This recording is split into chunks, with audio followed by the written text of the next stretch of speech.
భోగి, సంక్రాంతి పండుగను దక్షిణ భారతదేశంలో అంగరంగ వైభవంగా జరుపుకుంటారు. భోగి నాడు ఎన్నో పద్ధతుల్ని అనుసరిస్తూ ఉంటాం. భోగి, సంక్రాంతి, కనుమ, ముక్కనుమ ఇలా 4 రోజులు పాటు సంక్రాంతి పండుగను జరుపుకుంటాము. ఈ పండుగను పెద్ద పండుగ అని కూడా అంటారు. మొదటి రోజు వచ్చేది భోగి పండుగ. మొదటి పండుగ సంక్రాంతి పండుగలో మొదటిది భోగి పండుగ. భోగి రోజున ఇంద్రదేవుడు, వరుణ దేవుడిని పూజిస్తారు. వర్షాలు వచ్చి పంటలు బాగా పండాలని కోరుకుంటారు. ఈ పండుగను రైతు వర్గం ప్రత్యేకంగా జరుపుకుంటారు. ప్రజలు భోగి మంటలు వేస్తారు. భోగి పండుగ ఎప్పుడు వచ్చింది?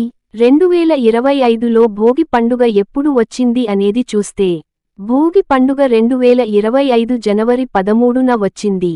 పండుగను ముఖ్యంగా ఆంధ్ర, తెలంగాణ, తమిళనాడు, కర్ణాటక రాష్ట్రాల్లో ఉత్సాహంగా జరుపుకుంటారు. భోగి పండుగను ఎలా జరుపుకోవాలి? భోగి పండుగను కుటుంబ సభ్యులతో అందరూ సంతోషంగా జరుపుకుంటారు. భోగి పండుగనాడు ప్రజల తమ ఇళ్లను శుభ్రం చేసుకుంటారు. దీంతో పాటుగా ఇంటి ప్రాంగణంలో బియ్యం పిండితో ముగ్గులు వేస్తారు. ఇంద్రుడిని ప్రత్యేకంగా రైతులు పూజిస్తారు. రైతుల ఈ రోజున వ్యవసాయ పరికరాలన్నిటినీ శుభ్రం చేసుకుంటారు. పశువులకి కూడా స్నానం చేయించి అందంగా అలంకరిస్తారు. తమ ఇళ్లల్లో ఉండే పాత వస్తువులు బట్టలు తెచ్చి మంటలు వేస్తారు. మంటలు చుట్టూ తిరుగుతూ జానపద పాటలు కూడా పాడుతూ ఉంటారు. భోగి ఆధ్యాత్మిక ప్రాముఖ్యత. ఈ సంక్రాంతి పండుగ ఇంద్రుడి ఆరాధనకు అంకితం చేయబడింది.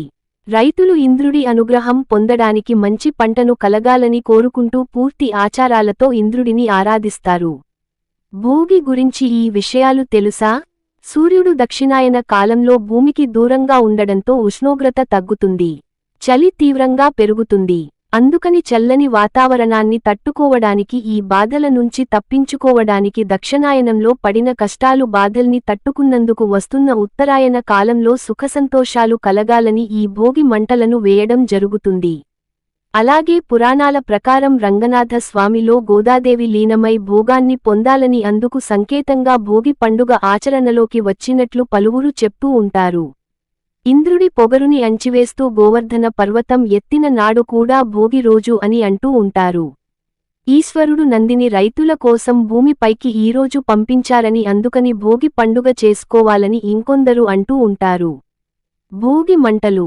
భోగి మంటల్లో పిడకలు వేస్తారు.